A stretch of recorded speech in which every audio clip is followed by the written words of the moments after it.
Perry began putting the ingredients of his real estate career together after learning a great deal about the construction of homes and managing construction projects for his friend. Perry loves the process and gratification that comes with working with clients from the very beginning and seeing the end results. His clients love that he keeps it professional and friendly and has a wealth of knowledge in various aspects of real estate. Oh, and we'd be remiss if we didn't mention that he's a huge foodie, clearly. So where can you find Perry when he's not working? You'll find him spending quality time with his daughter and cooking a feast in the kitchen. He wants to be the dad that's there for his kids, there to teach them things, so even if it's cooking. We're going to welcome Perry to the stage and just appreciate Perry for all of his participation. Super awesome. It's always nice for everybody to have that. So Perry, I'm ready for you and your energy. Come on in. Oh, hey, look at that bow tie. Bow tie, told you. Bow tie. He said he was wearing a bow tie. I also like your your silhouette, your highlight. This is great. Oh yeah, I have no idea how that happened, but it's amazing that it happened just now. We're vignetting you, so that's okay. Yeah. Vignette of him, and actually I feel like that's quite fitting, guys, don't you? Everybody probably already does as well. So yeah, I appreciate the shout out and the intro, and what's not to be happy about, to engage, like, I mean, it's all fun. Yeah. All right, well, let's talk about how we can stand out from the competition, Perry. There are thousands of realtors in the Bay Area. How can someone differentiate themselves from others besides wearing a bow tie? Well, well, I mean, it's like what Drew said, and I actually really appreciate that, everything he just talked about, because it kind of affirms what I've been doing, just innately, I guess. And yeah, here's the thing. Here's what Drew said that kind of hits home with what's happening right now with this question, is that there's thousands, millions of realtors out there, right? And they're all doing the same thing. Here's 123 Main Street, 3-bedroom, 2-bath, whoop-de-doo, it's $10 million, whatever it is, like, I don't want to be, I've never wanted to be lumped in with anything, right? So it's just, like he said, dare to be bold. If I'm naturally a silly person, and I don't take myself seriously, and you want to like get your personality to shine through that, because no one's going to do business with you unless they like you or they trust you.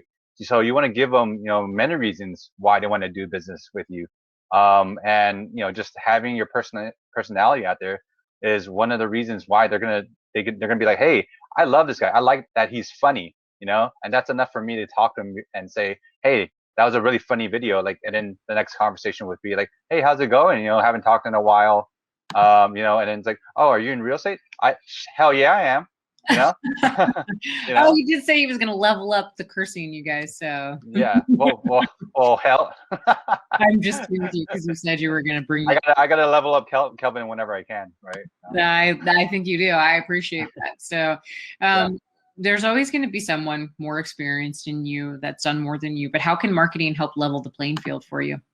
Absolutely. I mean, I've only been in the business about 10 years, and I was just kind of like on and off in the beginning when I got into it, right? So there's always plenty of people that are more experienced than me, but I don't care about that, because I'm going to brand myself and go out there and do what I need to do. And the way I differentiate myself from them, or at least like get myself to their level, or eventually to their level, is providing different options and tools. Because what I notice is that these well-seasoned veteran agents, they have their own niche, and they're just one thing, just like high luxury homes, and they only market through magazines or whatever it is, right? Well, I'm going to go and get in your face in many different ways. I'm going to do online marketing. I'm going to go mailers. I'm going to do door knocking. I'm going to do cold calling. I'm going to do everything to just get in your face. And and what it is once I talk to you, at that point, I feel like I've already got myself in the door, just because what I offer is, professionalism, transparency, knowledge and experience that I bring to the table. Like, I literally can't go into any building without dissecting it with my eyes, right? And I think a lot of people appreciate that. And so the best way to get up to their level is to basically create my own niche. In this case, it's working with investors and my construction management background, right? And if I'm carving my own path, then who cares about what they're doing? Because eventually I'm gonna carve it so bright that they're gonna be like, what the hell is that over there? I gotta see what he's all about. And that's the goal. I love it. So Drew just touched on, creating a brand. What are some of the things that you consider when creating a brand, and are you using social media to help build this in your business? That's like my nitty gritty right there, and like one, it's free because I'm cheap.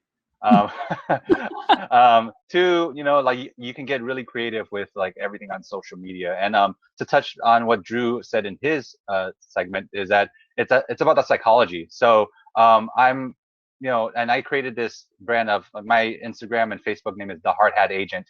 And I actually created this with Anne, who's one of my mentors, and longtime friend.